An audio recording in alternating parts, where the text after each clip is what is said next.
Heading है आज का declaration bye a person not holding, क्या लिखा है? मैंने कहा था और डिटेल में पढ़ा दूंगी। हाँ हाँ, बस इंट्रोडक्शन ही दे रही हूँ, ध्यान दो। यहां पर उन्होंने कहा कि कुछ टर्मिनोलॉजी है जिसको अभी आपको फटाफट समझ लेने का। सबसे पहले क्या लिखा है? Registered owner. कौन होता है रजिस्टर्ड ओनर? जिसका रजिस्टर में नाम लिखा रहता है। अभी तक हम एक ही सिचुएशन जानते हैं, वो सिचुएशन क्या है?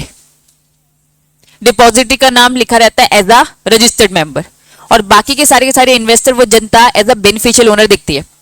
अब मैं एक बार डेफिनेशन रीड कर रही हूं। Person whose name is enter in the register of member but do not hold any beneficial interest in the share. For example, depository का नेम लिखा है कंपनी के रजिस्टर में। अब डिपॉजिटरी अपने पास एक रजिस्टर मेंटेन कर रहा है जिसमें बेनिफिशियल इंटरेस्ट का नाम लिखेगा। Is that clear?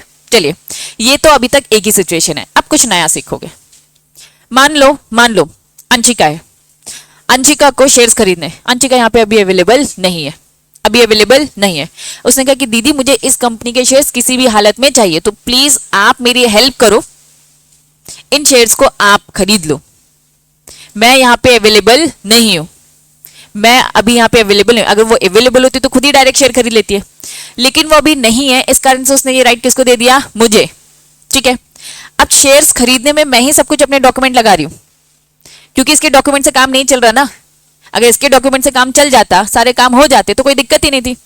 इन्होंने कहा कि भाई मैं अभी नहीं दे पाऊंगी कुछ भी, आप मुझसे बस पैसे ले लो। मुझसे क्या ले लो? पैसे ले लो, और आप अभी अपने नाम पे ये शेयर्स ले लो। क्या ये बात समझ में आ रही है?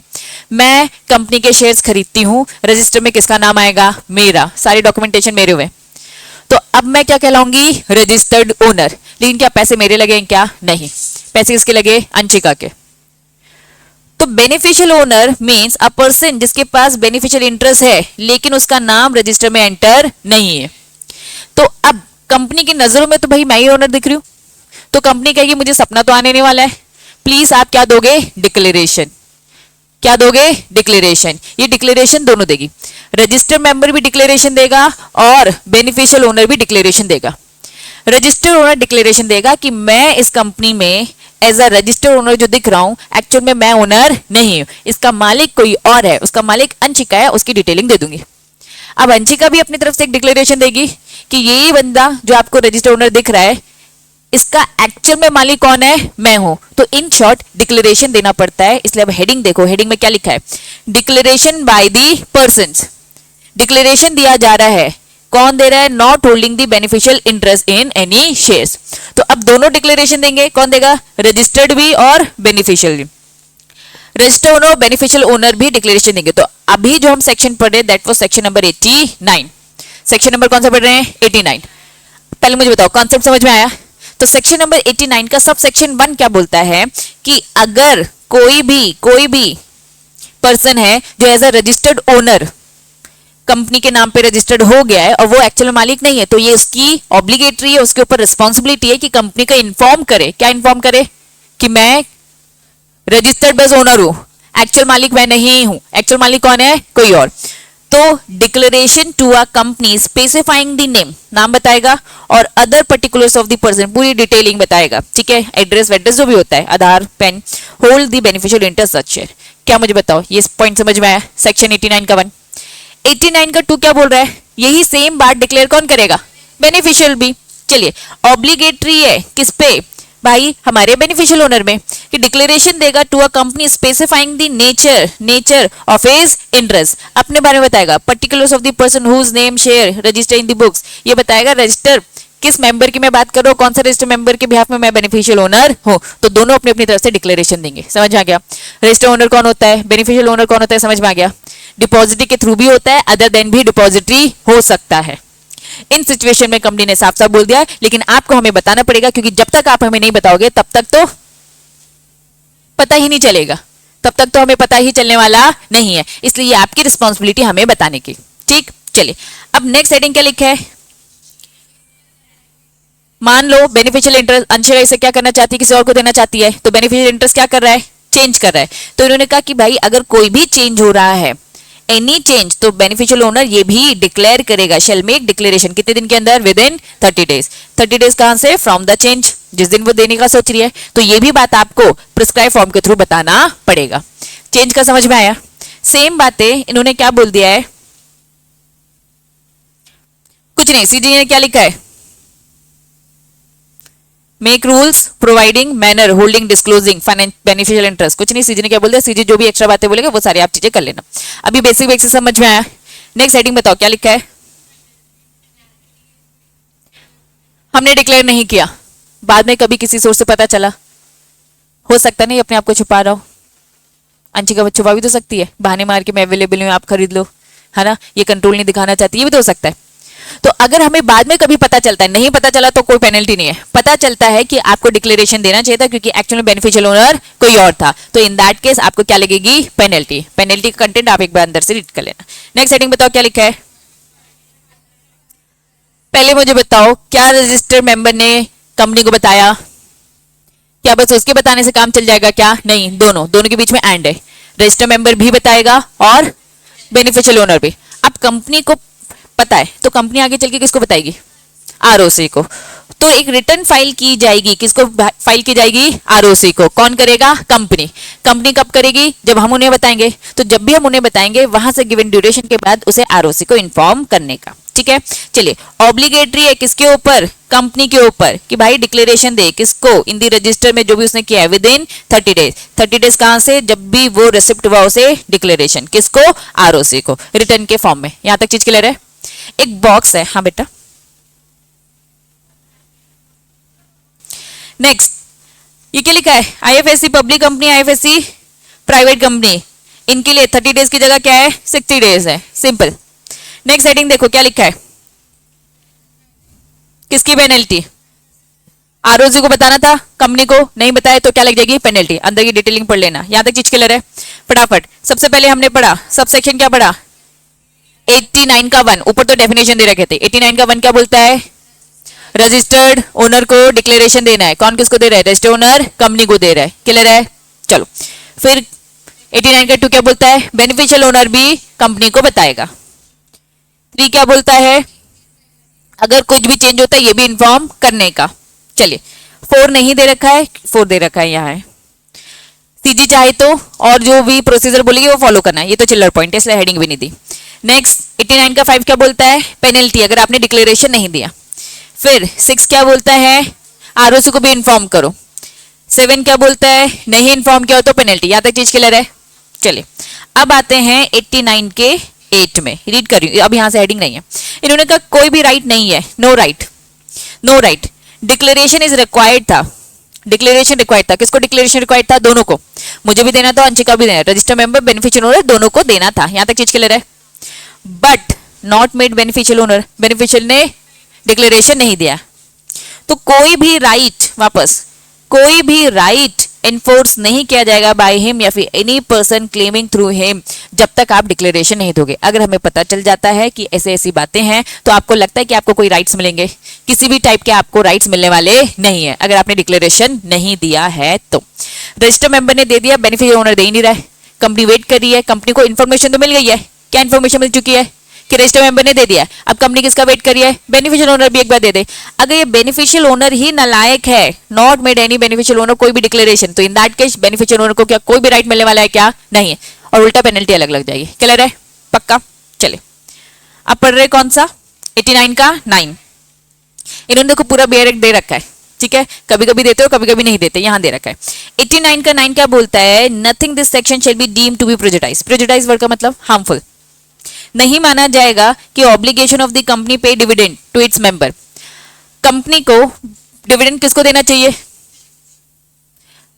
अगर इन्फॉर्म नहीं किया है तो भाई मुझे ही मिलने वाला है, रजिस्टर ओनर को, लेकिन इन्फॉर्म कर दिया तो किसको मिलेगा, आप बेनिफिशियरी को। इन्होंने कहा nothing this section shall be deemed to be prejudice. हम ये नहीं मानने वाले, क्या नहीं मानने वाले, कि भैया कंपनी ने क्या किया है, हार्मफुल एक्टिविटी करी है, डिविडेंड देके कुछ हार्मफुल एक्टिविटी करी है, ऐसा हम कुछ भी करने वाले नहीं हो, क्योंकि भाई कंपनी ने तो अपनी ऑब्लिगेशन पेमेंट के हिसाब से डिस्चार्ज कर दी है।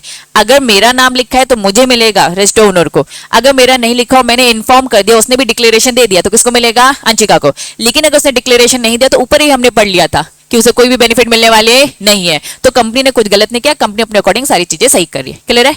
चलिए फिर क्या लिखा है, सेक्शन, कौन सा सेक्शन, 89 का 10 क्या बोलता है, for the purpose of this section, this section मतलब अभी कौन सा सेक्शन पढ़ रहे हैं, 89। इसका लिंक किसके साथ है? सेक्शन 90। 89 90 दोनों को हम साथ में पढ़ेंगे, ठीक है। 89 अभी क्या बोल रहा है? किसी का भी बेनिफिशियल इंटरेस्ट है तो प्लीज डिक्लेरेशन दो। दोनों को ये काम दे दिया इन्होंने। कहा दिस सेक्शन और जो सेक्शन 90 है जो आगे चल के हम पढ़ेंगे, बेनिफिशियल जो इंटरेस्ट है शेयर इंक्लूड, उनके पास डायरेक्टली इनडायरेक्टली ये सारे राइट्स अवेलेबल है। तो चलिए क्या क्या राइट्स अवेलेबल है कि वो एक्सरसाइज कर सकता है एनी या all of the rights attach to the such share. पहला पॉइंट सिंपल क्या लिखा है कि जिसके पास भी कौन है? बेनिफिशियल है। बेनिफिशियल के पास क्या राइट्स है कि वो एक्सरसाइज कर सकता है अपने सारे राइट्स, बस डिक्लेरेशन दिया हो, और पार्टिसिपेट कर सकता है किसमें? डिविडेंड में। बस हमारी कंडीशन क्या? उसने डिक्लेरेशन दिया हो। तो ये हमारा 89 का 10 और 89 का 11 क्या बोलता है? सीजी चाहे तो किसी भी क्लास को एग्जेम्पशन दे सकती है। इन्होंने कहा भाई सेंट्रल गवर्नमेंट किसी को भी एग्जेम्पशन दे सकती है, और सेंट्रल गवर्नमेंट की जो कंपनी है जिसे हम क्या बोलते हैं? गवर्नमेंट कंपनी, उसमें सेक्शन 89 एप्लीकेबल नहीं है। मतलब कि इसमें इन्हें कोई भी डिक्लेरेशन देने की जरूरत नहीं है, छूट दे दी। सीजी किसी को भी छूट दे सकती ना, तो सीजी ने किसको छूट दी? अपनी गवर्नमेंट कंपनी को छूट दे दी। यहां तक चीज क्लियर है? तो पूरा कंक्लूजन समझो। अगर किसी ने किसी के थ्रू शेयर्स खरीदे हैं तो ये बात उन्हें कंपनी तक पहुंचानी पड़ेगी। दोनों को बोला है, रजिस्टर ओनर को भी और बेनिफिशियल ओनर को, दोनों को पहुंचानी है। फिर आगे कंपनी ये बात किसको पहुंचाएगी? आरओसी को। अगर इन सब में कहीं भी आपकी भूल चूक होती है तो यस ऑफ कोर्स आपको पेनल्टी के लिए एलिजिबल रहोगे। और इन्होंने आगे ये कहा कि अगर बेनिफिशियल इंटरेस्ट अपना काम नहीं करता, बेनिफिशियल ओनर अपना काम नहीं करता, तो उसे कोई भी राइट्स मिलने वाले नहीं है। अगर वो अपना काम कर देता है डिक्लेरेशन, तो उसके पास सारे राइट्स होंगे। जैसे कि हमने ये पॉइंट पढ़ा, वो सारे एक्सरसाइज कर सकता है, डिविडेंड में पार्टिसिपेट भी कर सकता है, लेकिन शर्त क्या है? डिक्लेरेशन दिया होना चाहिए। यहां तक चीज क्लियर है? हाँ बेटा बोल। नेक्स्ट हेडिंग क्या लिखा है? Step to be declaration of beneficial interest. अभी आपने जो भी चीजें पढ़ी है रिपीट है, बस इन्होंने क्या बता के रखे? फॉर्म्स बता के रखे। रजिस्टर्ड ओनर जब डिक्लेयर करेगा तो कौन सा फॉर्म यूज करेगा? MGT 4। चलिए बेनिफिशियल ओनर जब डिक्लेरेशन देगा तो उसका फॉर्मेट कहां दे रखा है? MGT 5। ठीक है, चलिए कंपनी जब आरओसी को बताएगी तो उसके लिए फॉर्म क्या है? MGT 6। यही सारी चीजें उन्होंने 4 बता के रखी है कि भाई डिक्लेरेशन दिया जाएगा तो प्लीज बताना, चेंज किया जाएगा तो भी सेम होगा। हमने पढ़ा ना, अगर चेंजेस हुए तो भी सेम रहेगा। 5 कब? जब बेनिफिशियल ओनर, इन्होंने कहा चेंज होगा तो भी क्या है? 5। 6 क्या था? कंपनी बता रही है किसको? आरओसी को। कुछ नहीं, बस फॉर्म दे रखा है और सेम सारी बातें रिपीट है। आपको अंदर में डिटेल में पढ़ने की भी जरूरत नहीं है, बस ऊपर जो लिखा है वही देख लेना, अंदर में जाने की जरूरत नहीं है। ध्यान देंगे, वेरी वेरी वेरी इंपॉर्टेंट। अभी आपने क्या पढ़ा? Beneficial owner, registered owner. Registered owner की डेफिनेशन बताओ।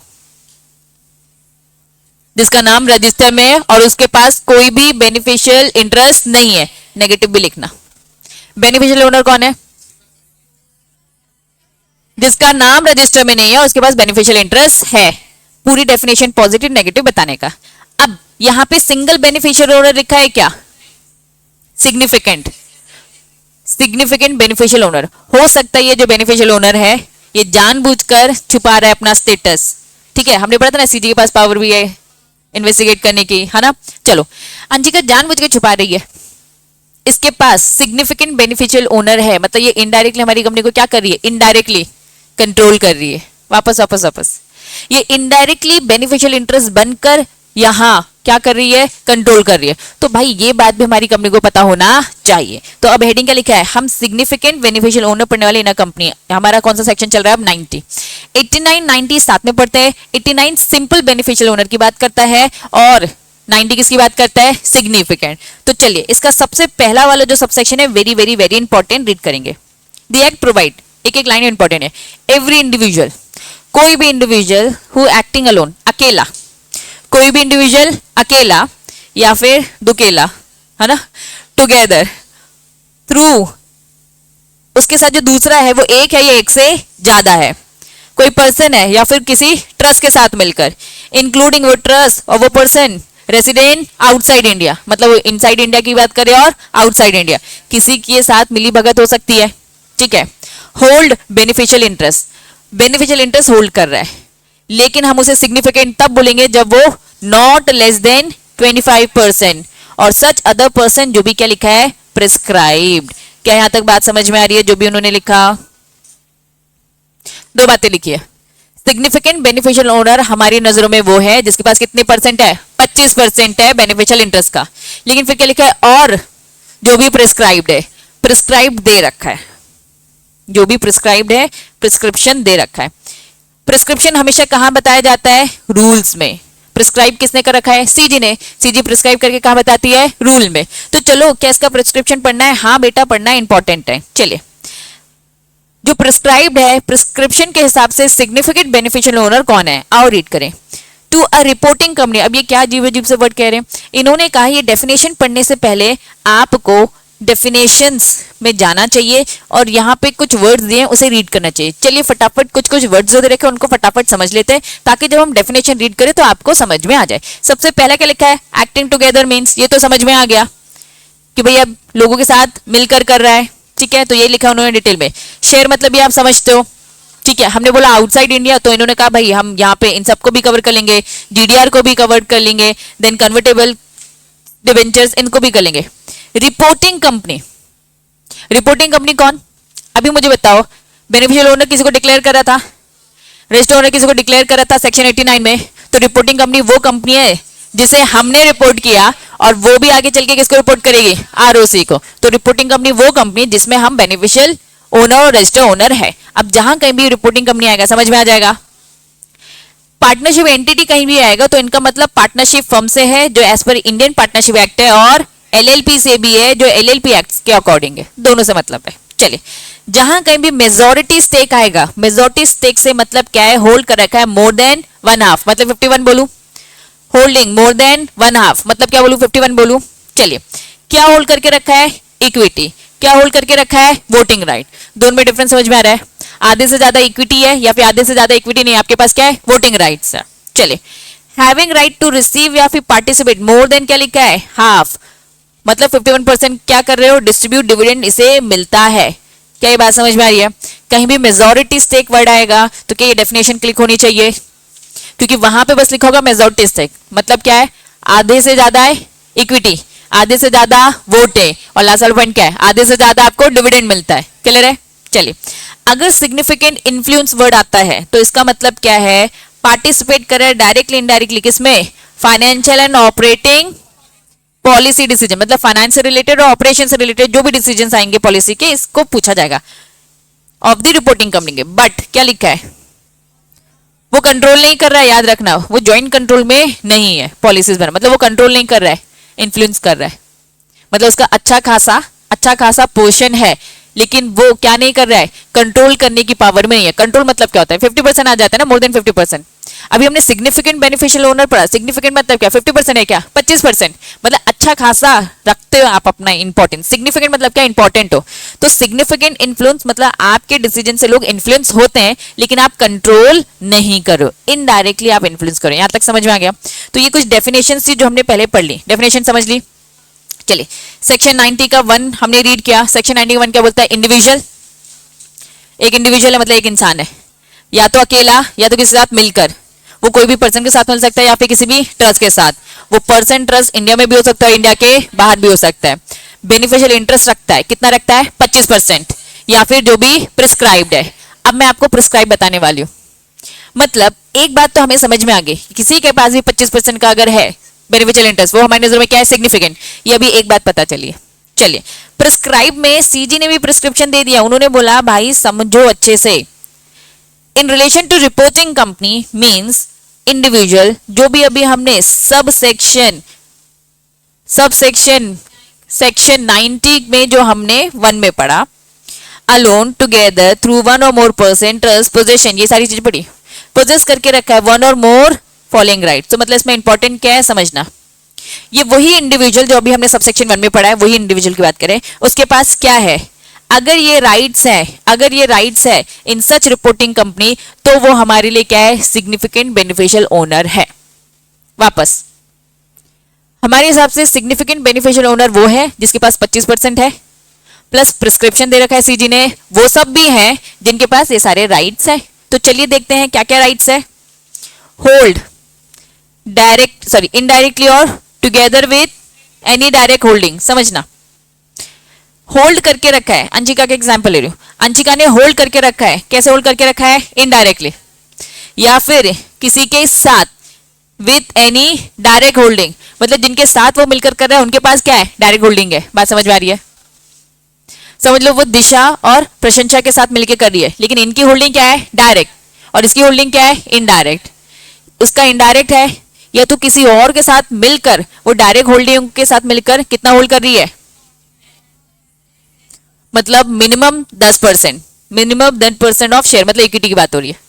ठीक, नेक्स्ट क्या लिखा है, indirect together with any direct holding not less than 10, लेकिन ये 10 क्या है, वोटिंग राइट्स की बात हो रही है। पहले वाले केस में उन्होंने शेयर्स की बात करी है, दैट मींस इक्विटी की बात करी है। दूसरे केस में किसकी बात करी है, वोटिंग के। Participate not less than 10% distributable dividend, को सुना सुना लग रहा है। अभी हमने एक जगह पढ़ा था मेजॉरिटी स्टेक, मेजॉरिटी में क्या लिखा था, 50, आधे से ज्यादा वोटिंग, आधे से ज्यादा इक्विटी, आधे से ज्यादा डिविडेंड। इन्होंने कहा, वो तो मेजॉरिटी वर्ड का मीनिंग बताया था ना, सिग्निफिकेंट से मतलब हमारा क्या है, 10%। सिग्निफिकेंट से हमारा मतलब क्या है, 10% वोटिंग, 10% इक्विटी, 10% डिविडेंड में आपको डिविडेंड डिस्ट्रीब्यूट किया जाता है। क्या दोनों में डिफरेंस समझ में आ रहा है? मेजॉरिटी में तो आधे से ज्यादा ही होगा ना, या मेजॉरिटी सिग्निफिकेंट मतलब इंपॉर्टेंट, मतलब 25% जिसके पास है वो तो है ही है। सीजी ने अलग से प्रिस्क्राइब कर दी कि 10% वाले भी उस लपेटे में आ गए हैं, उन्हें भी डिक्लेरेशन देना पड़ेगा। सेक्शन 89 क्या बोलता है, सारे बेनिफिशियल इंटरेस्ट को देना पड़ेगा, चाहे वो 1%, 2%, 3% जो भी हो। Is that clear? Significant beneficial interest पे 90 आ जाता है। ये कह रहे अगर कहीं से कुछ भी छुपाया जा रहा है तो इन्वेस्टिगेट करके पता लगाया जाएगा। क्या पता लगाया जाएगा कि सिग्निफिकेंट किस किस के पास है, और सिग्निफिकेंट से हमारा मतलब क्या है, 25% से भी है और 10% से भी है। 10% क्यों आ रहा है, एज पर रूल, और प्रोविजन के अकॉर्डिंग क्या जा रहा है, 25%। यहां तक चीज क्लियर है? 1, 2, 3 पॉइंट पे, अभी चौथे पॉइंट में आ रहे, राइट एक्सरसाइज सिग्निफिकेंट इन्फ्लुएंस और कंट्रोल। दिखा क्या लिखा है, सिग्निफिकेंट इन्फ्लुएंस और क्या है, कंट्रोल। इसकी डेफिनेशन बताई थी। इन्होंने कहा डायरेक्ट आपका कंट्रोल नहीं है, लेकिन आप क्या कर रहे हो, सिग्निफिकेंट इन्फ्लुएंस हो। आप फाइनेंशियल और कौन सी वाली पॉलिसी, ऑपरेटिंग पॉलिसी में आपसे पूछा जाता है, तो मतलब आप सिग्निफिकेंट इन्फ्लुएंस है। तो ये सारे लोग हमारे लिए किस नजर से हम इनको देखेंगे, सिग्निफिकेंट बेनिफिशियल ओनर, मतलब 25% भी कवर होते हैं और वो 10% वाले। यहां तक चीज क्लियर है? चलिए, ये डेफिनेशन अभी हमने यहां पे पढ़ ली। इन्होंने कुछ एक्सप्लेनेशन दे रखा है। अगर कोई इंडिविजुअल है not hold indirectly, not hold indirectly, तो not consider significant beneficial owner. वापस समझना, हम कह रहे हैं हमारे हिसाब से सिग्निफिकेंट बेनिफिशियल ओनर वो है, मैंने अभी अंशिका के एग्जांपल देते वक्त क्या बोला था, इंडिविजुअल उसके पास इनडायरेक्टली है, और जब दूसरों के साथ करिए टुगेदर वाले के साथ, वो टुगेदर क्या है, डायरेक्ट वाले। मतलब ये क्या है, ये आएगी तो इनडायरेक्टली आएगी, इनडायरेक्टली आएगी। हम किसे ढूंढ रहे हैं, हम उन लोगों को ढूंढ रहे हैं जो इनडायरेक्टली छुपके किसी और का सहारा लेके अपने शेयर्स को बटोरे, क्योंकि वो कंपनी को कंट्रोल करना चाहते हैं। जिसका डायरेक्ट है हमें उनसे कोई टेंशन नहीं है, वो तो दिख ही रहा है। हम इनडायरेक्ट वाले लोगों को ढूंढ रहे, तो उन्होंने साफ साफ बोल दिया, एक्सप्लेनेशन बोल रहा है, अगर कोई भी इंडिविजुअल है उसने इनडायरेक्टली 1, 2, 3, मतलब ये 1, 2, 3 में इनडायरेक्टली होल्ड नहीं किया है, मतलब उसकी होल्डिंग क्या है, डायरेक्ट 10% इक्विटी दिख रहा है, 10% वोटिंग दिख रहा है और 10% डिस्ट्रीब्यूशन प्रॉफिट दिख रहा है, डिविडेंड दिख रहा है। तो उन्होंने कहा वो हमारी नजर में not consider as a significant beneficial owner, क्योंकि हम किसे ढूंढ रहे हैं, इनडायरेक्ट को। अब ये इनडायरेक्ट कौन होगा, एक्सप्लेनेशन 2 में उन्होंने बोला डायरेक्ट होल्डिंग हम समझा रहे हैं, एक्सप्लेनेशन 3 में बोला हम इनडायरेक्ट समझा रहे हैं। यहां तक चीज क्लियर है? डायरेक्ट से मतलब क्या है कि रिपोर्टिंग कंपनी को, है ना, राइट्स उनको दिए जा रहे हैं, एज नेम इंडिविजुअल का दे रखा है और डिक्लेरेशन दे रखा है एज पर सेक्शन 89 के 2 के हिसाब से। समझना, जो भी डायरेक्ट होल्डिंग कर रहा है उसने 89 के 2 में क्या दे रखा होगा, डिक्लेरेशन, मतलब ये डायरेक्ट हो गया। हम किसे ढूंढ रहे हैं, जो छुपके, अगर इसने डिक्लेरेशन दे दे तो ये कहां छुपी है, हम उन्हें ढूंढ रहे हैं जो डिक्लेरेशन ही नहीं दे रहे, उन्हें ढूंढा जा रहा है। मतलब सेक्शन 89 बोल रहा है कि भाई प्लीज इन्फॉर्म कर दो, डिक्लेरेशन दे दो। सेक्शन 90 बोल रहा है हम पता लगाएंगे जो छुपके सिग्निफिकेंट बेनिफिशियल ओनर बना बैठा है, वो अपनी शक्ल, अपना स्टेटस नहीं दिखाना चाहता किसी को, लेकिन पीठ पीछे वो धीरे धीरे कंपनी के इनडायरेक्टली शेयर्स खरीद रहा है। तो डायरेक्ट से मतलब हमारा क्या है, रिपोर्टिंग कंपनी के पास उसका नाम है और थ्रू रजिस्टर्ड ओनर ने दे रखा है नाम, और बेनिफिशियल ओनर ने भी अपना डिक्लेरेशन दे रखा है। क्या डायरेक्ट होल्डिंग समझ में आ गया? अब मैं आपको बता रही हूं कि इनडायरेक्ट में उन्होंने बोला चलिए लेट्स, अगर ये कोई कंपनी है, अभी तक मैं इंडिविजुअल की बात कर रही थी, किसी कंपनी ने खरीदा है, तो ये कंपनी के पीछे कौन है, डायरेक्टर्स।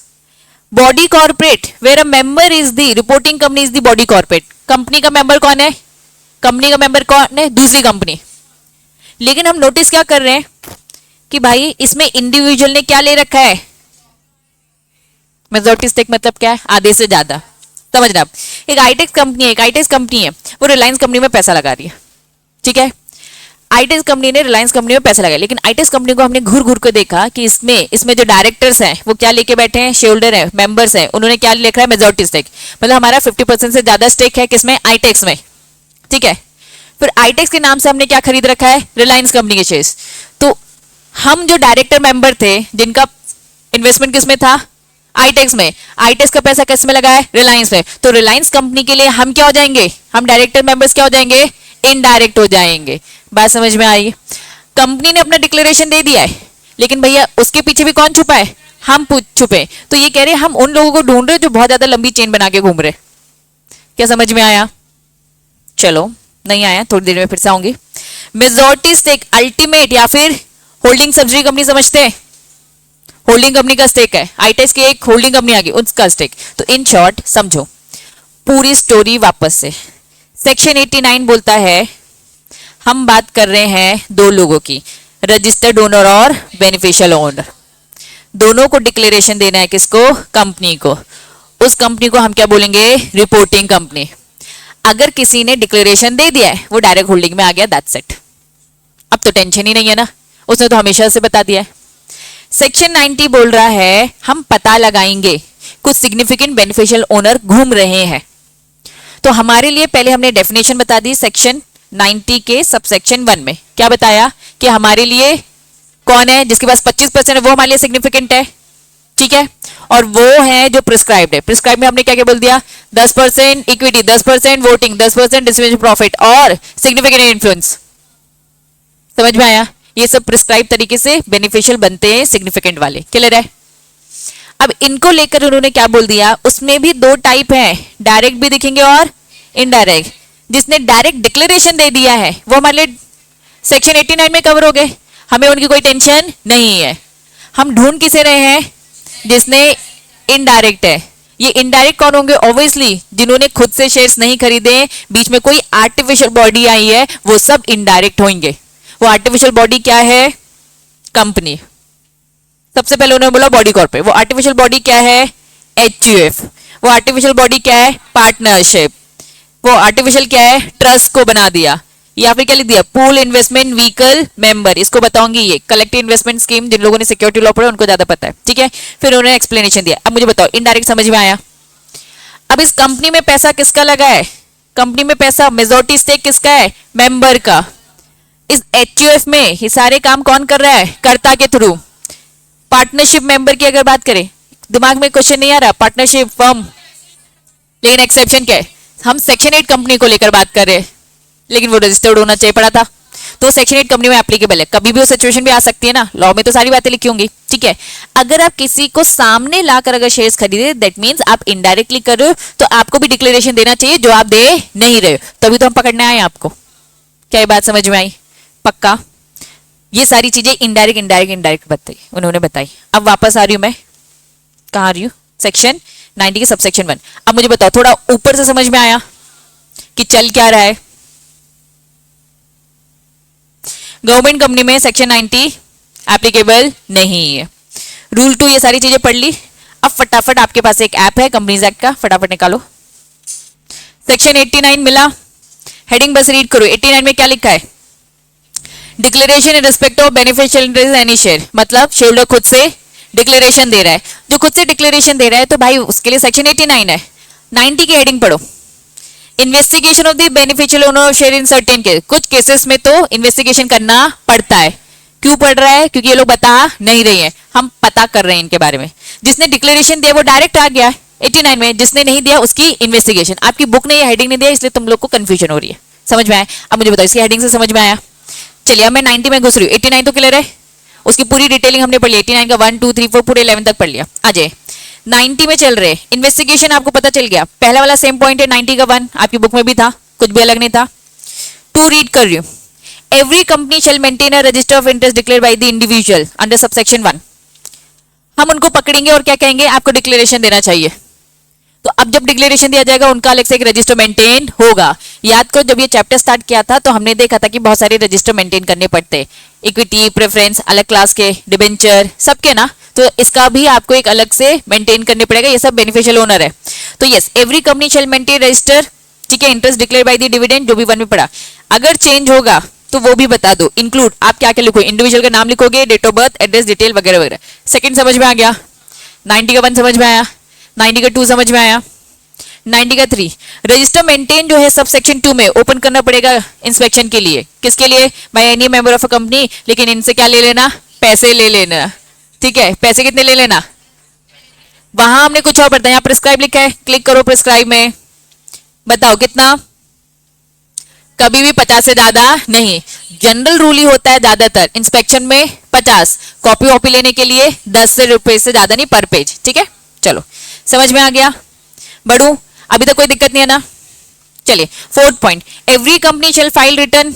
अब रिटर्न जब ये बात बता दिया है, हमने पकड़ लिया, इन्वेस्टिगेट किया, तुम हो सिग्निफिकेंट, तुमको डिक्लेरेशन देना चाहिए, डिक्लेरेशन दे, उसका रजिस्टर में मेंटेन किया। डिक्लेरेशन कैसे देना है, जो सेक्शन 89 में पढ़ा वैसे डिक्लेरेशन दो ना, मेंटेन कर लिया। फिर रजिस्टर, फिर किसी को इंस्पेक्शन करना है, आकर देख भी लो कौन है बेनिफिशियल इंटरेस्ट, दूसरे मेंबर्स को देखना होगा ना, ये बेनिफिशियल इंटरेस्ट कौन है भाई, सिग्निफिकेंट नेचर का।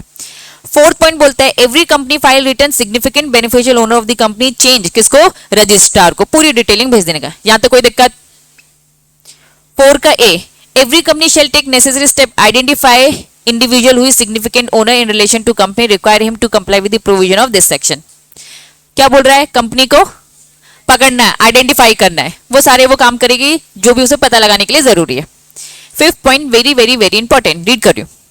अ कंपनी शेल गिव नोटिस, किसको नोटिस देगी, इन द प्रिस्क्राइब मैनर, जो भी प्रिस्क्राइब तरीका है, to any person whether or not a member of company whom the company knows or has reasonable cause to believe.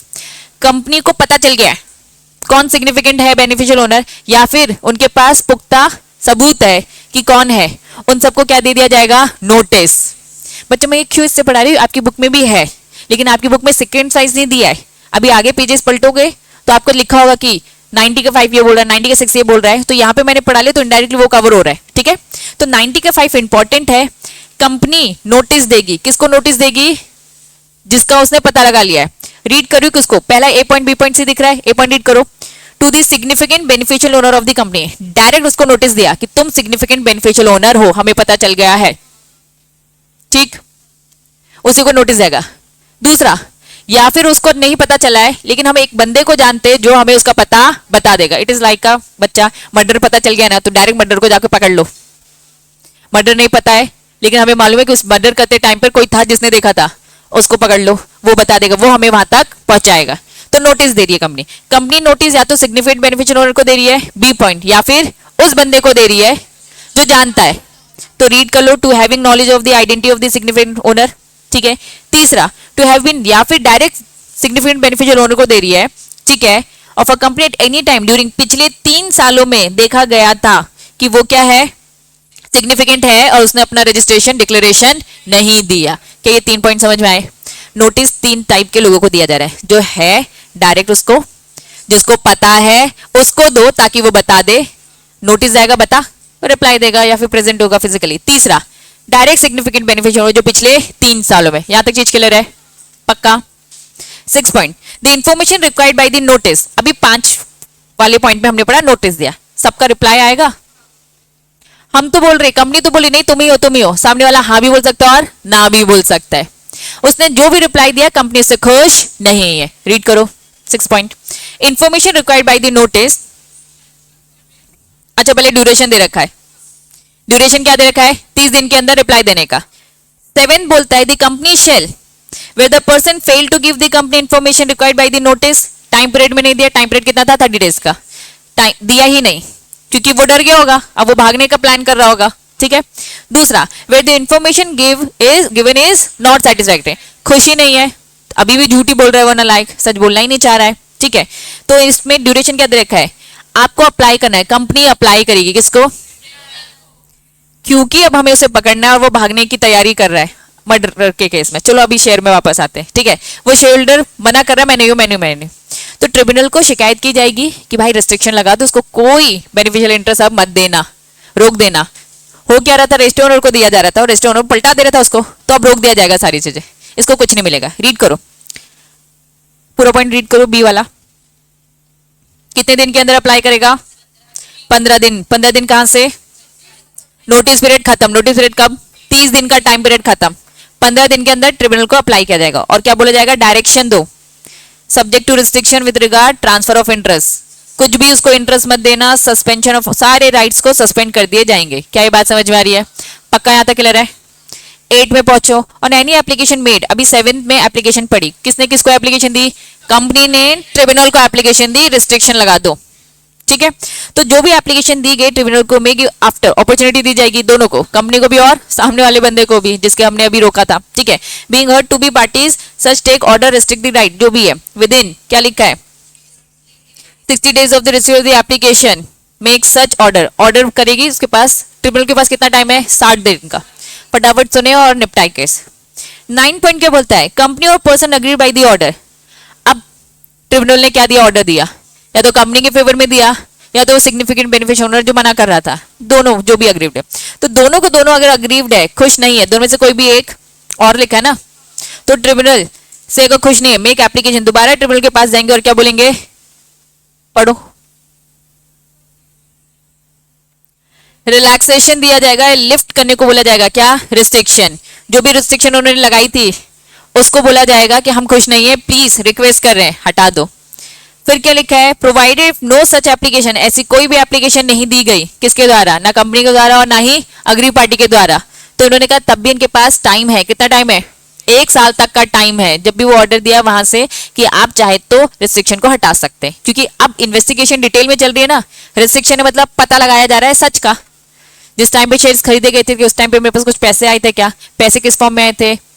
Online आए थे, तो check किया जाएगा। कैश का तो कोई रिकॉर्ड नहीं मिलने वाला। क्लियर है? यहां तक चीजें अभी तक क्लियर है? नेक्स्ट 9 क्या बोलता है? CG make rule for this section, जो बनाना है बनाए। ठीक। If any person fail to make declaration, क्या लगेगी? Penalty. 11 if company require maintain, register maintain करने पड़ेगा सारी डिटेलिंग। और 12 क्या बोलता है? If any person willful furnish any false, तो बच्चा सेक्शन 447। मतलब 10, 11, 12 तीनों के तीनों क्या है? पेनल्टी। क्या पूरा कंक्लूजन हुआ? सेक्शन नंबर बताओ। इससे पहले क्या पढ़ा? 89। 89 साफ साफ बोलता है कि डिक्लेरेशन दे दो, उन्होंने साफ साफ दे दिया। जो नहीं दे रहा है उसको पकड़ा जा रहा है। और इसमें सबसे ज्यादा फोकस किसे किया जा रहा है? सिग्निफिकेंट को। सिग्निफिकेंट से मतलब 25% जो ऑलरेडी है, और सीजी ने जो प्रिस्क्राइब कर गए, प्रिस्क्रिप्शन में और 4 लोग आ गए, 10% की वोटिंग, 10% का इक्विटी, 10% का डिस्ट्रीब्यूशन डिविडेंड और सिग्निफिकेंट इन्फ्लुएंस। फिर उन्होंने कहा हमें डायरेक्ट से कोई टेंशन नहीं है, हम किसको पकड़ रहे हैं? इनडायरेक्ट। इनडायरेक्ट को उन्होंने और डिटेल में बता दिया है। डायरेक्ट मतलब जो 89 में डिक्लेरेशन दे रखा है, इनडायरेक्ट मतलब वो बॉडी कॉर्पोरेट, वो पार्टनरशिप फर्म, वो एचयूएफ, जो किसी न किसी का आप सहारा लेकर दे रहे हो और कहीं ना कहीं उसके पीछे आपका खुद का मेजॉरिटी स्टेक है, तब जाके ये इनडायरेक्ट माना जाएगा। क्या ये बात समझ में आई? पूरा कॉन्सेप्ट स्क्रीन में ध्यान देंगे। क्या लिखा है? अब इन्होंने एग्जाम्पल के थ्रू ये समझाया है। इस एग्जाम्पल को एक बार प्रैक्टिकली देखने का, मोर प्रैक्टिकल सिनेरियोस दे रखे हैं आपको, सिचुएशन दे रखी है, 10% तो होल्डिंग हो रही है कि नहीं हो रही है, ये एग्जाम्पल देके बताए। फिर उन्होंने बताया डिक्लेरेशन। डिक्लेरेशन कौन देगा? Significant beneficial owner. सेक्शन 89 बोल रहा था, एमजीटी 456 बोल रहा था रजिस्टर ओनर को देना है, तो एमजीटी क्या था? 4, बेनिफिशियल ओनर को एमजीटी 5, कंपनी को आरओसी बताना है तो 6। ये 89 के अकॉर्डिंग था। अब हम क्या पढ़ रहे हैं? Significant beneficial owner section 90। इन्होंने कहा हमारे लिए फॉर्म दूसरे। ये एग्जाम्पल्स के बाद, ये पढ़ लिया यहां तक। एग्जाम्पल्स के बाद इन्होंने कहा कि सिग्निफिकेंट पहले इनिशियल डिस्क्लोजर देगा, फिर क्या देगा? कंटिन्यू। तो बी एंड बेन से मतलब क्या है? बेनिफिशियली है। ठीक है, तो ये फॉर्म भरकर देगा। रिपोर्टिंग कंपनी के पास क्या ऑब्लिगेशन है? आरओसी को बताने के, तो ये लिखा है रिटर्न फाइल करना है। इसके लिए फॉर्म कौन सा हो गया? बेन 2। ठीक है, नोटिस दिया जाएगा, तो नोटिस वही बेन 1 जो इनिशियल डिक्लेरेशन, इनिशियल ये था ना, पढ़ा था ना, डिस्क्लोजर। कंपनी नोटिस दे रही थी, कंपनी नोटिस कब दे रही थी? जब वो उसे शक हो गया था, तो नोटिस दिया जा रहा था ना 3 लोगों को। पहला सिग्निफिकेंट को, या जिसके पास नॉलेज है, या फिर सिग्निफिकेंट पिछले 3 सालों में। क्लियर है? अब देखो बीच बीच में आया सेक्शन, सेक्शन 90 का 5 क्या था? कंपनी नोटिस देगी सिग्निफिकेंट नोइंग सिग्निफिकेंट पिछले 3 साल में जो रजिस्टर्ड नहीं है। क्लियर है? तो हमने एक बार में वहां कवर कर लिया है, तो ये भी समझ में आ जाएगा। फिर क्या लिखा है? अगर रिपोर्ट नहीं किया तो पेनल्टीज थी, 90 के 5 को नहीं माना, ये सब उन्होंने वही चीजें दे रखी है। ये देखो सस्पेंशन, ट्रिब्यूनल का ऑर्डर हमने उसमें पढ़ लिया, पूरे ऐप के थ्रू पढ़ लिया। ट्रिब्यूनल ऑर्डर कब देता है? जब उनके तरफ से नोटिस आए हम उससे खुश नहीं है तो ट्रिब्यूनल फिर ऑर्डर देगा, ठीक है। लेकिन ऑर्डर देने के उसके पास 60 टाइम था, ऑपोजिट बीइंग हर्ट दोनों की बातें सुनेगा। फिर ऐसे बीच बीच में उन्होंने ऐसे सेक्शन दे रखे, समझ में आया? इसका अलग से एक रजिस्टर मेंटेन होगा, यस और नो, ये सारी उसमें डिटेलिंग होगी। नॉन एप्लीकेबिलिटी क्या लिखा है? इसमें एप्लीकेबल नहीं है। आईपीएफ का full form investor education protection fund की जो अथॉरिटी है, साफ साफ बोल दिया नॉट एप्लीकेबल। भाई इन अथॉरिटी पे नहीं होगा। इन अथॉरिटी ने अगर बेनिफिशियल इंटरेस्ट ले रखा है, समझना बहुत सारे लोग होते हैं जो छूमंतर हो जाते हैं शेयर्स खरीद के। इसका डिविडेंड किसको मिलता है? इस फंड में जाता है। अब हमने तो ये भी पढ़ा है ना कि सिग्निफिकेंट बेनिफिशियल ओनर वो भी है जिसके पास 10% तक का डिविडेंड डिस्ट्रीब्यूट हो रहा है। अगर इस फंड में पैसा जा रहा है तो क्या हमारे हिसाब से ये एक सिग्निफिकेंट बेनिफिशियल ओनर है? क्या नहीं, क्योंकि ये तो एज पर अथॉरिटी होल्ड करके रख रहे हैं ना, तो इस पे एप्लीकेबल नहीं है। फिर उन्होंने बोल दिया कि भाई होल्डिंग रिपोर्टिंग कंपनी में भी नहीं है। रिपोर्टिंग कंपनी की बात करें उसकी होल्डिंग की नहीं, सीजी में नहीं होगा, ऑब्वियसली वो तो बचेगी, ठीक है। सीजी जिसको प्रिस्क्राइब कर दे, सेबी रजिस्टर जो है कि उनके रूल्स अलग है, और आरबीआई आईआरडीए, ये सारी जो अथॉरिटीज है इन पे ये सारी बातें एप्लीकेबल नहीं है। होल्डिंग में क्यों नहीं है? क्योंकि रिपोर्टिंग कंपनी को ये हमने काम दिया। किसको दिया है? Reporting company. रिपोर्टिंग कंपनी कौन थी? ITX company. इन लोगों की एक होल्डिंग कंपनी है, उस पर थोड़ा ही एप्लीकेबल होगा। ये काम बस एक ही को करना है, इतने तो प्रोसीजर वैसे ही हो गए ना, होल्डिंग को क्यों फंसा रहे हो, ठीक। और फाइनली कुछ सेक्शन नंबर देखे देखे लग रहे हैं, 10, 11, 12 सब में क्या थी? समझ में आया? तो इसीलिए मैंने कहा था ये एक साथ एक पैच में पूरा पढ़ा जाता है, जो आपने पूरा कनेक्ट कर कर पढ़ लिया। बस एक बार अच्छे से रीड कर लेना। क्लियर है? पक्का बन जाएगा। यहाँ पे चैप्टर पूरा होता है कंप्लीट।